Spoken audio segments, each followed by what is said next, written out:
Welcome to the Pucks with Haggs podcast. This podcast is brought to you by PrizePicks. You and I make decisions every day, but on PrizePicks, being right can get you paid.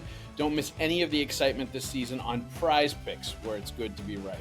The show is also brought to you by Game Time, the best ticket app to take guesswork out of buying college football tickets, along with any other tickets on Game Time.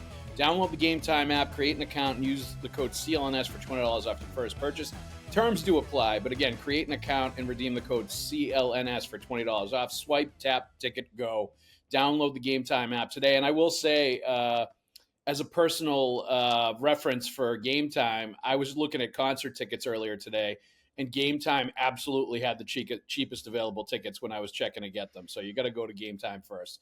Also, if you're listening to this Pucks with Haggs podcast, we are a proud member of the CLNS Media Network. Make sure to hit subscribe to hit the Bruins Rinkside YouTube channel and turn on notifications for when a new video drops on the channel. Welcome in. This is the 227th episode of the Pucks with Haggs podcast. I'm your host, Joe Haggerty, and find my work at joehaggerty.substack.com. Subscribe and get yourself a premium membership. Get all of my Bruins and NHL writing sent straight directly to your inbox. I also write columns for the Boston Sports Journal, so check out bostonsportsjournal.com. Also do a weekly Q&A with the subscribers over there, so make sure and subscribe.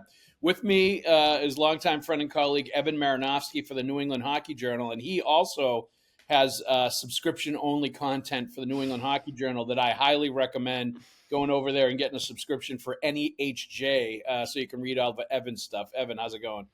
I'm good, Haggs. Thanks for the shout out. I appreciate it. You got it. What do you got on the site right now that would interest the people, Evan? Well, lots of great stuff.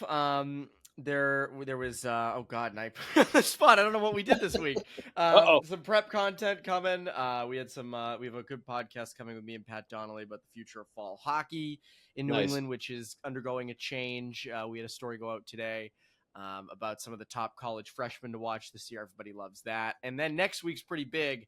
I think we have a big story coming on streaming services around youth hockey, which yes, people are fired up about on both sides. So there Live Barn's got some competition these days, Evan. Yeah, it's like the old. You remember the old days of when it was just like Netflix, and then HBO created theirs, and Paramount, and all these different things. Well, that's kind of happening in youth hockey. So we're diving into that next week. So we got a lot coming, a lot of prep, a lot of fall hockey. So it'll be good. That's fascinating. It really is. And if it gets to the point, because I've been a long time subscriber to Live Barn. I like Live Barn. It's not perfect, obviously. There's some rinks where it isn't there. There's some rinks where the cameras don't work or they turn them off for no apparent reason. Some of the rinks, the cameras are at a terrible angle or really far away and you can't really see anything. There's technical difficulties with the stuff, like all kinds of stuff like that. But it's been really good at times to be able to watch games I'm not at, to get video clips of, my kid if he scores a goal, even if there's a clip of like something I want to see, I liked in a game that I want to show the players on my team that they made a good play. I can clip it and show them. Even like, I'll be honest with you, we've had incidents in practice that have been in Live Barn rinks, and I've been able to go back and watch the video to see exactly what happened, who did what, and really mete out the proper justice to the players based on what they did at practice, because Live Barn is there. It's a great tool from a coaching perspective and just from a parent perspective. So I think it's well worth the money to invest in Live Barn just based on the amount of cameras that they have at rinks all over New England. But it's interesting that, Black Bear is coming in and with the Fed is taking over a lot of the rinks where Live Barn was, is charging their own sort of pay-per-view, and is becoming another entity that families are going to have to fork over money to if they want to watch their kids on video, or if they want to be able to clip videos of their kids. I don't even know if you can do that on Live Barn or not. If you can do the clipping of the videos like you can, on Black Bear, if you can do that like you can on Live Barn, or if there's like an extra fee for you to do that or whatever.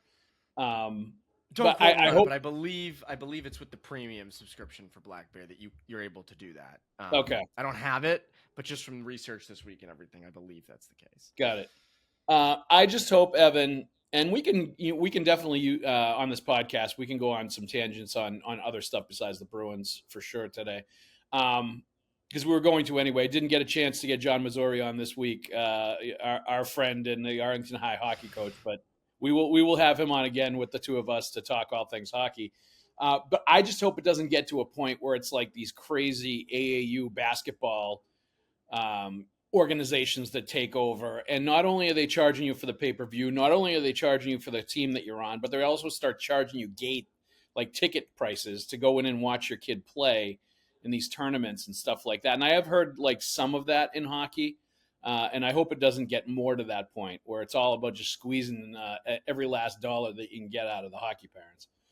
Yeah, I mean, there are a lot of showcases now. You got to pay for a day pass, like in hockey, and usually I'll either just say, "Oh, I'm with New England Hockey Journal," or I just walk right by it. Right. But parents pay. I know AAU basketball, like they charge for rosters. Like if you want a full book of rosters, it's hundreds of dollars for all the games, which that is incredible to me. That's insane. Don't you want to promote your kids? Well, that's the thing. It's funny. Like we did a podcast about a month and a half ago, New England Hockey Journal and New England Basketball Journal, and we were just kind of comparing and contrasting. And it didn't get as many views or listens as I thought it should have, because I think it's really interesting. Because like hockey, you assume is going to be expensive. Like hockey has that, the equipment's expensive, the ice time, all that stuff, the transportation. But basketball is always like cheap.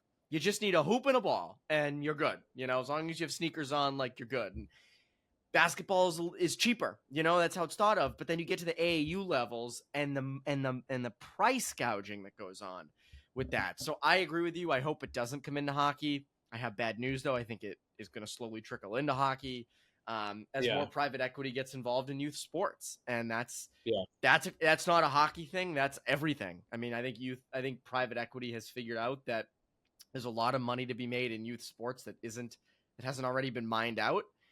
Not saying that it's all horrible, but their prices are going up, and it's unfortunate because again, hockey needs to be for everyone, and it can't be if the prices keep going up.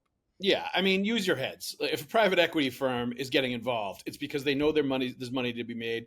They know they can squeeze every last dollar out of these parents that are willing to like pay for a dream, basically, and for their kid.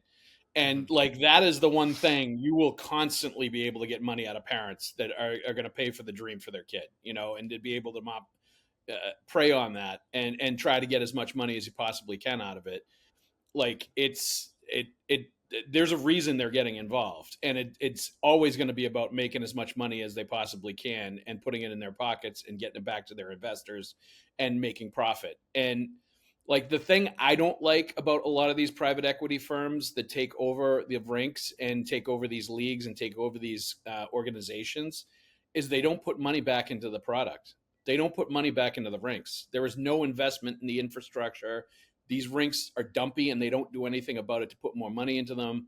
Like that's the part of it that I say, like, if you're going to do that, you got to at least reinvest some of that money back into like what you're pulling all these profits out of. Like it's the rink where MassCon plays in Enfield is owned, I believe, by private equity, and that place is a friggin' dump. I haven't been there in a couple of years, but the last time I was there, it was an awful rink. The rooms were terrible. None of the doors worked on the benches. Like it was embarrassing. Like for what's supposed to be, I think, a really good organization, MassCon, and what has some really good players. The rink was embarrassingly bad, and they were hosting a high-end tournament that had teams from all over the best teams in all over the country. It was when Finn was playing on the Junior Bruins, so it was the Junior Bruins, it was the Syracuse Nationals, it was the New Jersey Titans, and I forget, maybe it was MassCon was the other team. Like there were like the three teams, not the Junior Bruins, but the three other teams were like top 10 in the My Hockey rankings in the entire like North America or country for that age group. And they were coming to this rink and it was an absolute embarrassing dump. Like you can't have that. If you're going to like take over, you really need to actually start putting some money back into your rinks and putting some money back where you've got top of the line, state of the art stuff, in addition to all of the top of the line, state of the art fees that you're paying these parents to be involved with the organization. Yeah. And I think you're seeing that a lot, and it's unfortunate. I think they realize that there aren't a ton of rinks. It's not like you can just pack up and go down the street. Like that's that's what you have. You got to go to that rink. You're scheduled at that rink. You got to go to it, and it's really unfortunate. And I know, like, growing up, the DCR rinks, the state owned ones, were never great. But it's like, all right, it's owned by the state, whatever. Like, fine.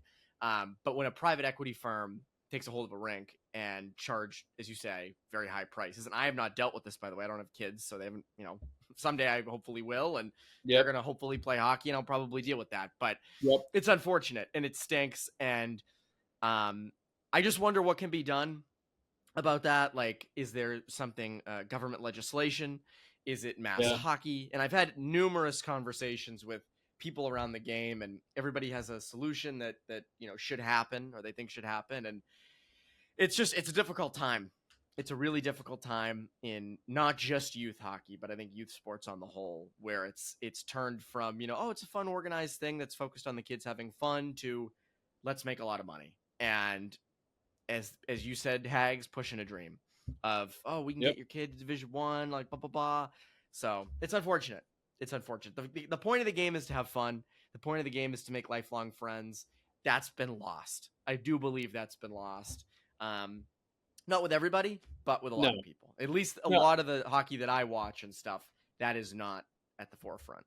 It's 100% lost with the parents and the families that, like, team hop, that are constantly looking for the bigger, better thing, are or are on teams that are, like, demanding that kids be, like, gone, like a turnover of like 7-8 kids on their team every single year they're leaving. Like, that kind of thing is, like, that's a whole nother level of, like, stuff that that's not enjoyment. That's not what it's all about. That's like a whole different level of, like, creating almost kids then when they get to the high school level are like mercenaries, kind of. They're, like, used to jumping from team to team to team and don't grow up playing with the same kids and having that bond when they get to high school of being really close as a unit and really loving playing with the same group of kids all the way through, and feeling that, like, tight unit that they are when they get to the high school level, because they've been,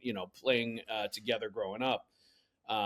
It's funny. I was talking to another hockey writer today who has kids that play, and he was telling me, he's like, my son was talking to his friends, and almost all of them are doing online school.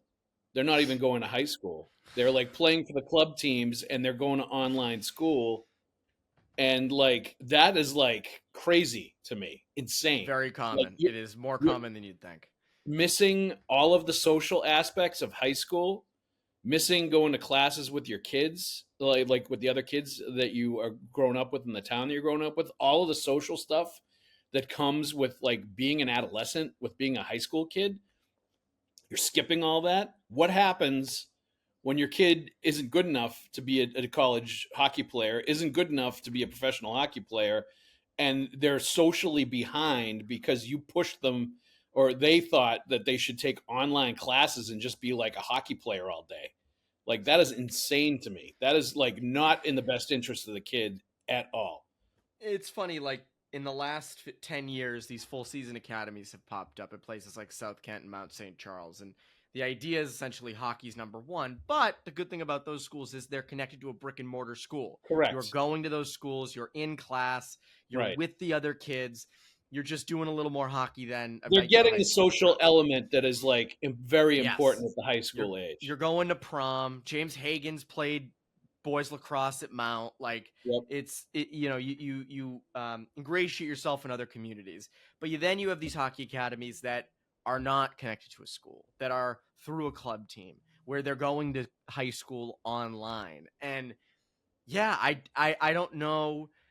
I don't know where the benefit is, because, like, take just a typical U14 tier 1. I'm not going to name a team, but an academy team, right? Yep. 2, maybe 3 kids go Division 1 off that team. The rest are Division 3 or don't.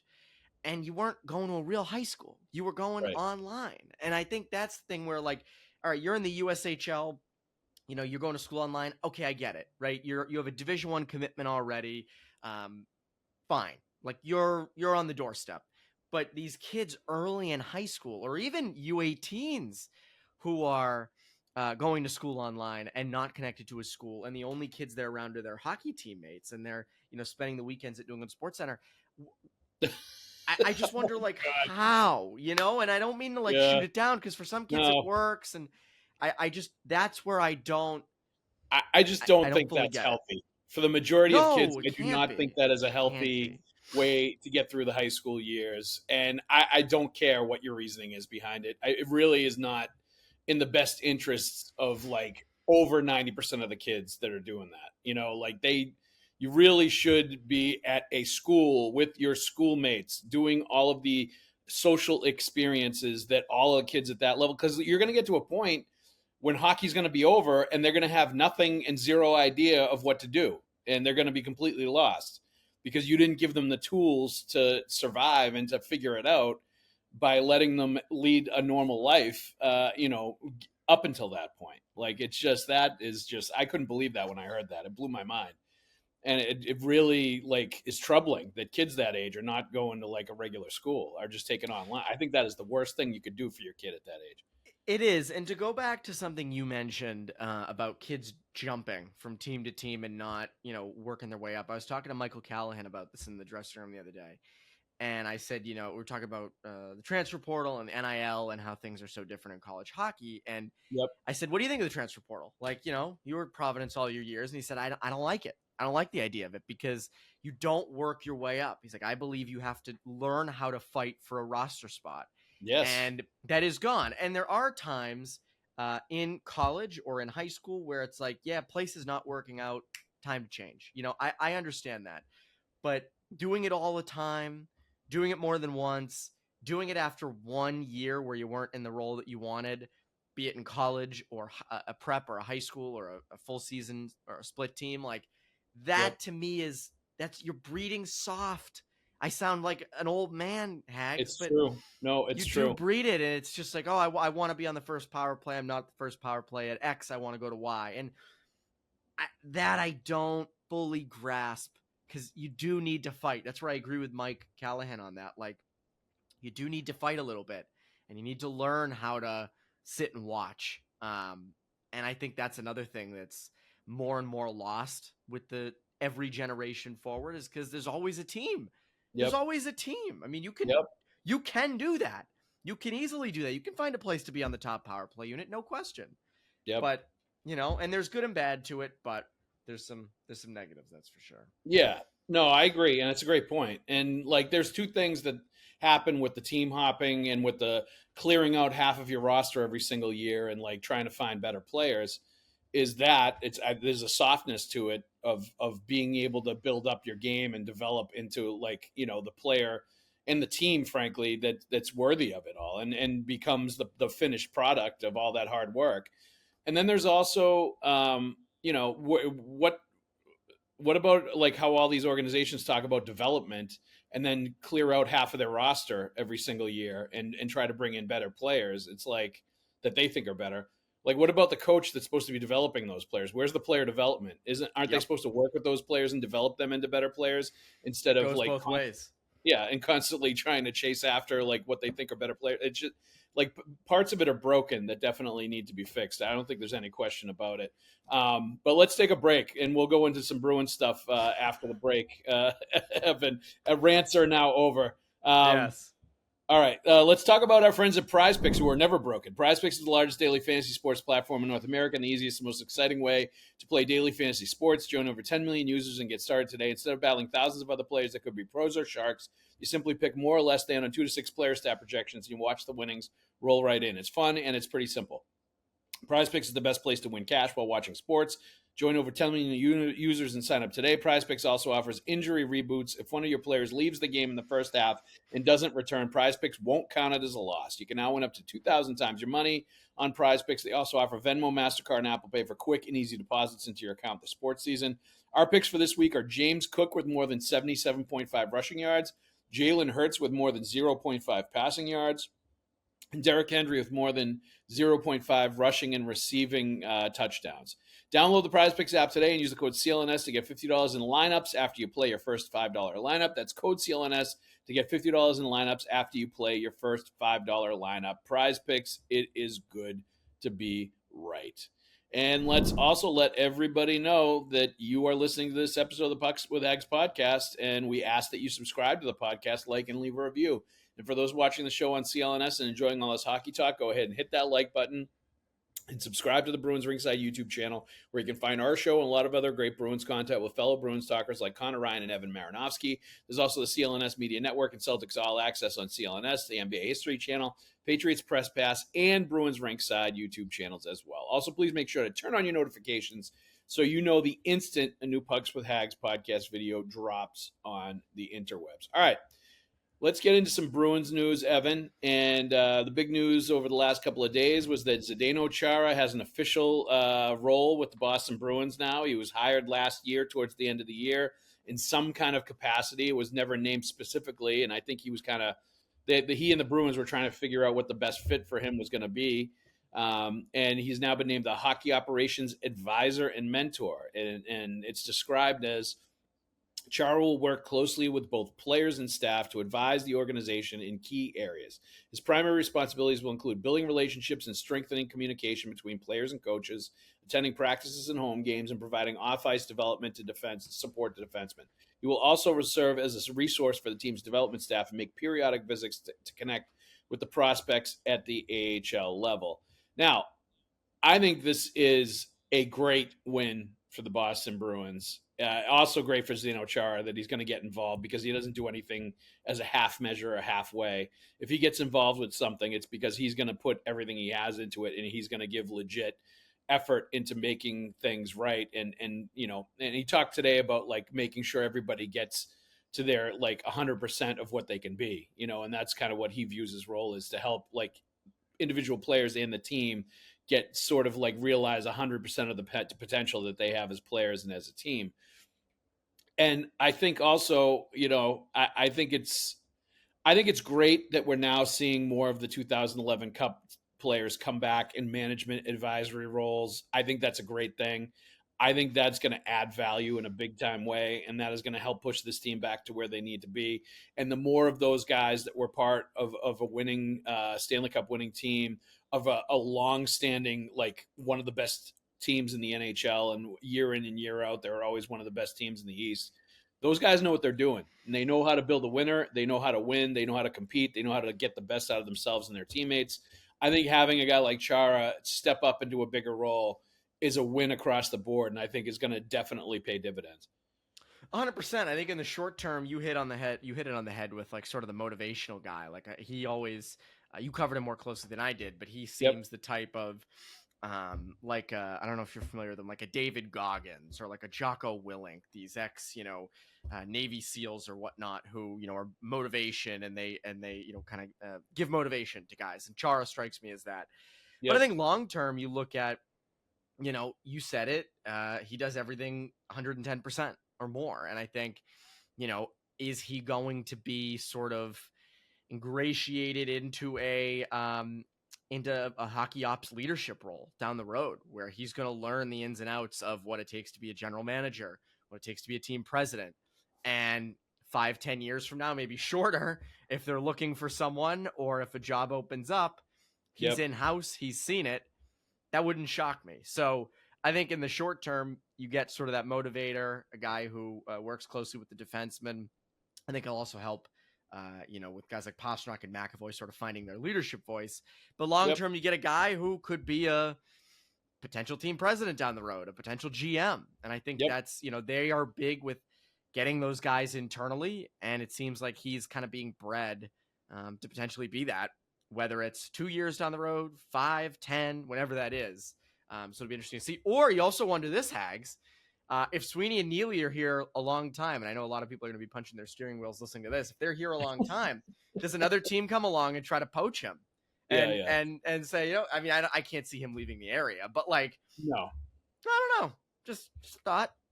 I mean, yeah, I think there would be interest. He has young kids. He's coaching them with the Junior Eagles. I see him at the rinks all the time. I think he obviously loves it here, and they've settled here after he was done playing, even though he didn't end his career with the Bruins playing wise. He went and played with the Capitals and the Islanders for a couple of years at the end there because he wanted to keep going.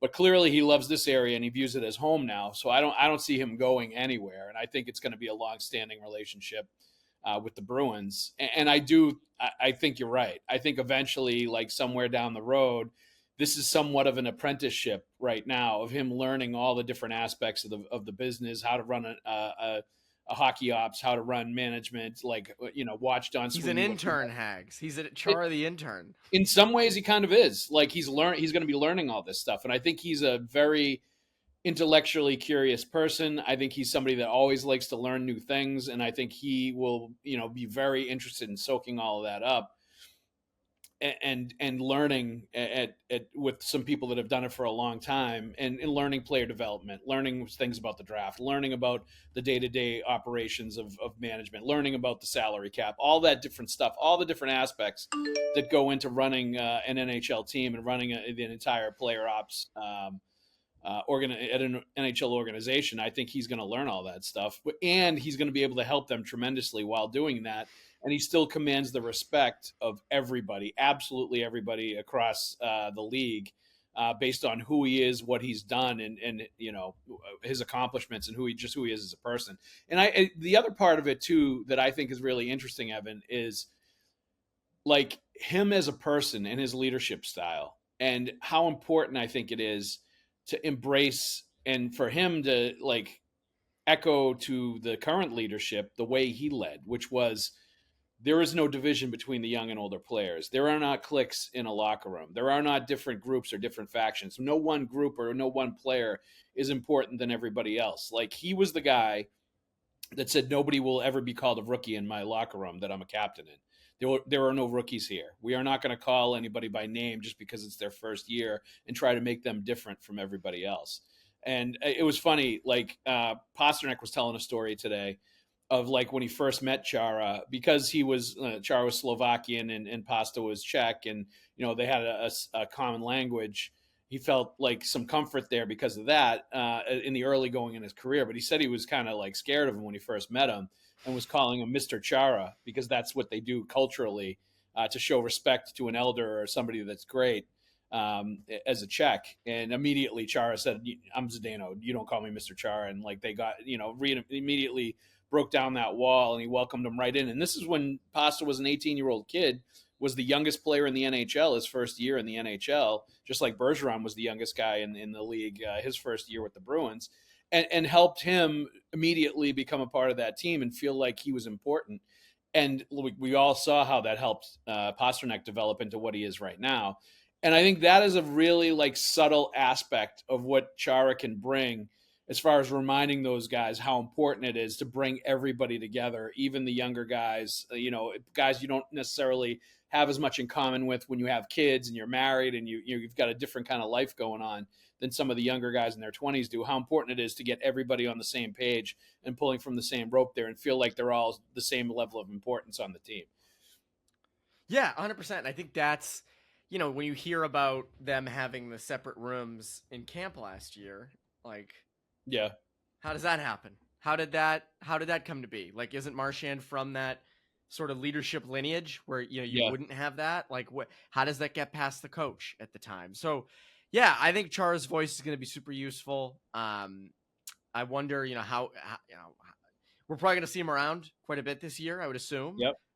So it'll be interesting to see. And again, like, they had a very successful run and core from like that 06 to 2021-ish. I mean, it's still kind of going, but like, 2021-ish, 22-ish range. It's good those guys are sticking around, and it's good that they're here. And, now you wonder, like, does Bergeron ever get involved?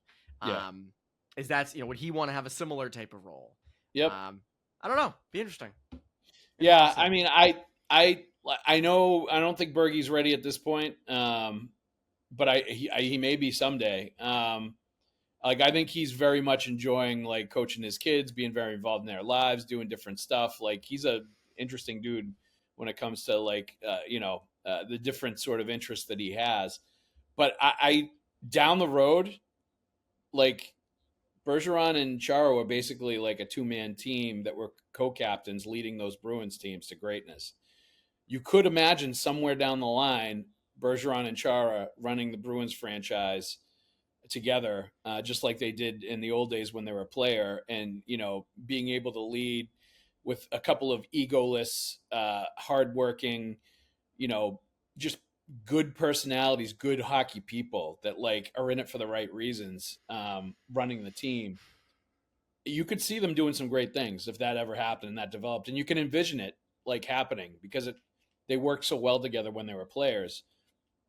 You could see something like that happening down the line with them in a management type capacity too. And I think that would be nothing but great for the Boston Bruins. And like, that's why I continue to say, like, the more of those guys you can have from that group in 2011 that won the cup involved with the Bruins and involved with that organization, the better they are going to be, because those were all quality people. They were quality hockey players. They understood what it was about and how to win and what goes into a winning combination of players and how you win hockey games, and like the real important things were stressed, and a lot of the crap that's not important that ends up like infiltrating into locker rooms that tears them apart or turns them into losing teams, they were not about on any level.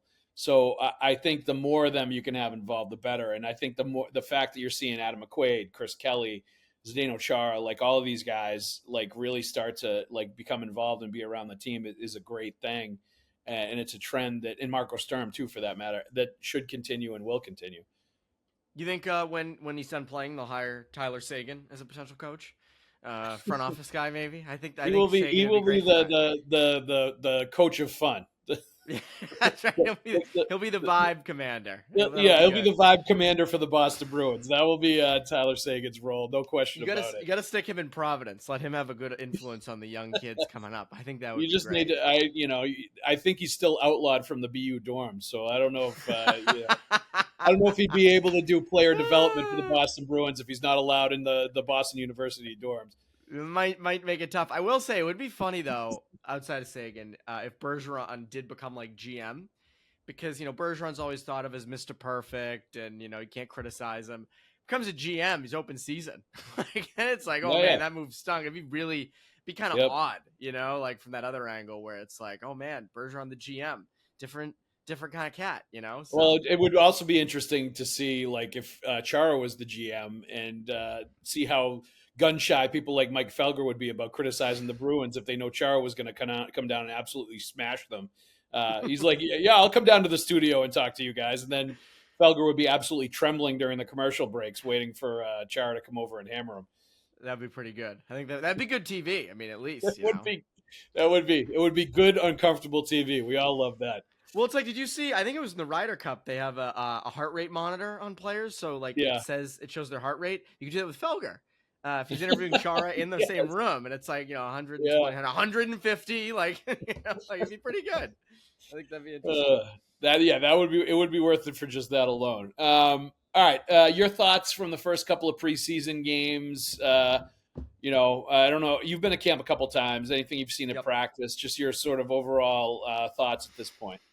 I'm ready to put Asimont on that top line, Haggs. Asimont should be the top line left wing. No, I think my big takeaway from the first two games is I haven't seen the younger guys separate themselves enough. I haven't seen someone in that young group, other than maybe Blumeli at the goal against New York, and they're using him in the top six. I haven't seen anybody that I'm like, they're doing so much, it's going to be impossible to leave them off the opening night roster. Like, I want to see Fraser Minten on it, because I think Minten plays their style. He fits.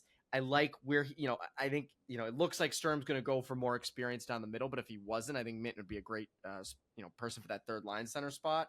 Yeah. But the production hasn't been there with those guys, and obviously with like a guy like Matt Poitras, I love his game, but you got to protect yourself a little bit. Got to see a little production there too. So that's what been my biggest takeaway is for the younger guys. I just haven't seen them break away from each other enough. And it's only been 2 games. It's only been 2 weeks of camp. So there hasn't been a ton of time, but this is a pretty urgent time of year. And then my other thing would just kind of along those same lines is like, it seems like, I know they say differently, but like Fabian Lysell doesn't seem to have a future here. No.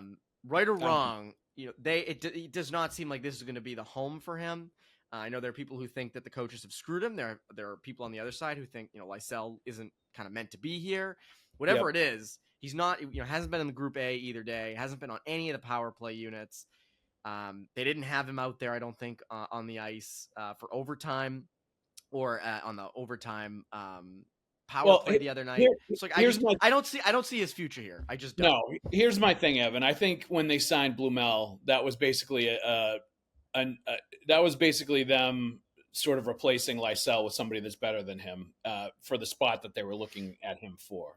That was essentially them saying, you didn't develop into what we need, so we're going to go out and get this guy Blumel, who is more what we need, and will be able to help this team. We don't view you as a guy that's going to be able to help this team like he will be able to help. And and the same thing with Steves and Merkulov. Like, I think Steves and Blumel were brought in here because Merkulov and Lysell just haven't been able to help the team. Like, haven't been good enough to really be what the Bruins hoped that they were going to be to help the NHL team. And I think it's only a matter of time before they're going to be on to other organizations. I really do. And Blumel is getting a lot of the reps and the stuff that you're talking about that maybe Lysell would have gotten in the past, or if he was at a higher level, or if they felt like he was going to be more of a help or more of an impact, he would be getting some of that. But like, Blumel has essentially replaced Lysell. He's a year or two older, but he's the same position, same sort of like what they were looking for as far as offensive dynamics. And now he's getting the reps and he's getting the chances. And that basically tells me that, it's over with Lysell, and Blumel is now what they're going to look at to potentially be a guy on the NHL team, and certainly be a guy that's going to help them if they get injuries or if they struggle offensively. Now, Blumel is interesting. Like, I like him. He obviously scored a goal. He had some really good chances when they had that 4-on-3 power play in overtime when he was out there with Middlestat and Soderstrom and Patra. And he showed off, like, he's got a blistering shot. It's obvious that he's got a goal scorer shot. He can set up on the dot and do some damage. Great one-timer. But, like, there's other parts of his game I did not love. I don't think he brings a lot to the table aside from, like, having the shot. I think that's the biggest thing that he does well at the NHL level. Is that going to be enough to keep him in a top 6 spot? I'm not sure. Maybe, especially for a team that doesn't score enough goals. But I will say that Fraser Minton, I've liked what I've seen, and I've been impressed by him. And not from a offensive production standpoint. Like, I don't think he's ever going to be that guy consistently that's going to be in the lineup because of his offense. I've liked him face-offs, penalty kills, setting up his teammates, good two-way player, being the third man high if the other two guys are down low below the goal line, like making sure he's getting back, making sure he's in the right spot and support on the breakout in the defensive zone and where the center is supposed to be. Like, he wasn't great in that first game because I think he was a little too anxious to, like, get things going. And he was running around a little bit too much, and that's part of the reason the slot coverage was terrible in that game when the defensemen were getting beat one-on-one. I thought he was much better in the second game, and I think the coaching staff likes him, and I think he's a guy that has acquitted himself well so far. It's going to have to continue, obviously, but it looks like he's rode that momentum that he had with a good rookie, the Prospects Challenge thing, right into training camp. And I think he might be, like, I think he's ahead of Patra right now if you're looking at the two of them maybe competing for that third-line center spot.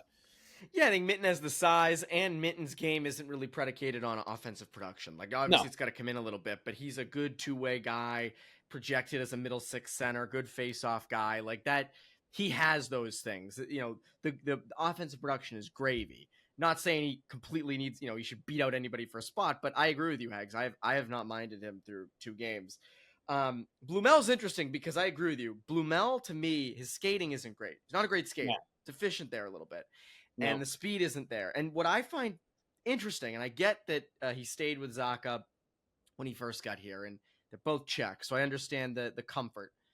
But wouldn't he make more sense for a Casey Middlestat? Like, to me, Blumel makes more sense as a shot-first guy. Put him with the pass-first guy. Put him with you're probably your best playmaker outside of Pastrnak. Your best playmaker down the middle, at least. And, like, Blumel makes more sense for that. And so I am a little surprised. I'm curious if we see that at some point, because they actually looked pretty good together when they were on the ice together against the Rangers the other night. And I'm not, again, it's a preseason game. I'm not, going to take too much away from that, but their games seem to fit. And I think if you want to really optimize Middlestat, you got to put them with shot first guys. And Is that Jeannot and Matt Patra? I don't really know. Like, I don't really think Yeah. so. So that's my thing. And I do wonder, like, I wonder if we see a change there at some point. Because Blumel's going to need to be productive. That's why he's in the top 6. And Yep. Middlestat needs to be productive. And this, again, like, is Middlestat, I even go back to Sturm's comments.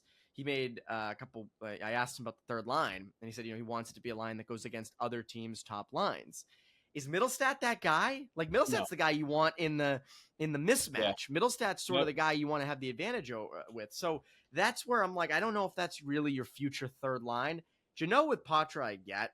Like, you have the big, strong vet with the young kind of, what's the word? The word isn't coming to me, but he can be vulnerable at times. I get that. But the centers, you almost could flip them. And I think you might have better production out of that.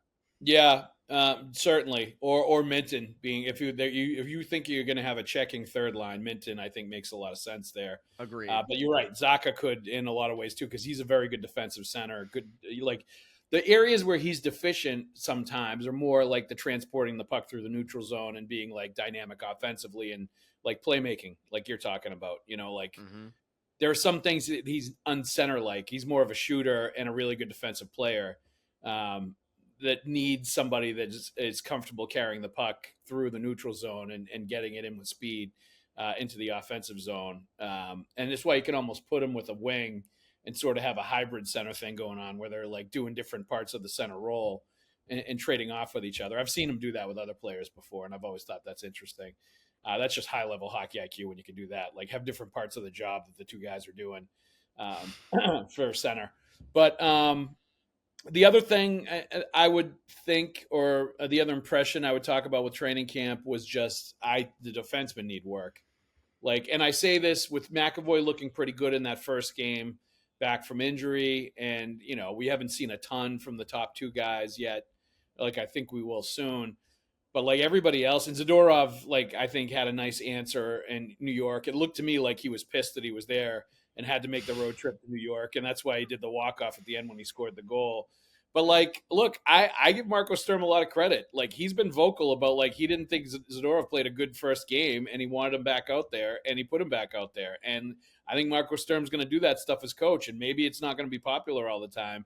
But I think that's what he's going to be like. And I think it's a much different approach than Jim Montgomery had, like with the pom-poms he would get out sometimes with the players and the unwillingness to criticize them. And I think that is going to be good ultimately for this team and what they're going to get. But to my point, Zadorov was better in the second game than the first game, and he kind of responded. But across the board, too many lost battles in the D zone, too many turnovers, too many bad plays around the net. Especially for a unit that's supposed to be the strength of this team when the season starts.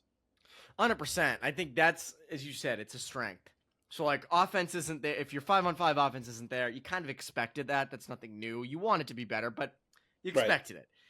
Your D are losing your net front battles, or they're losing board battles, or they're missing coverages, and it's like, what the hell? Like, that was supposed to be a strength. And D-zone play in general, even with the forwards, is supposed to be a strength. So, I think it was jarring for people to see against Washington that first night, where it was like that first period. It's like, oh my God, there's a missed assignment. There's a missed assignment. There's a lost battle. It's like, holy crap, it's the same thing as last season. And again, it's preseason game 1. So I agree. I think that, I think you've seen what the worst case scenario could be in these first 2 games, where it's like, if your offense is, if Mikey Asimont is not doing what he did in that third period, you're looking and going, if your offense isn't there, and your defense doesn't show up, which you really need, and your goaltending also doesn't really bail you out, you're screwed.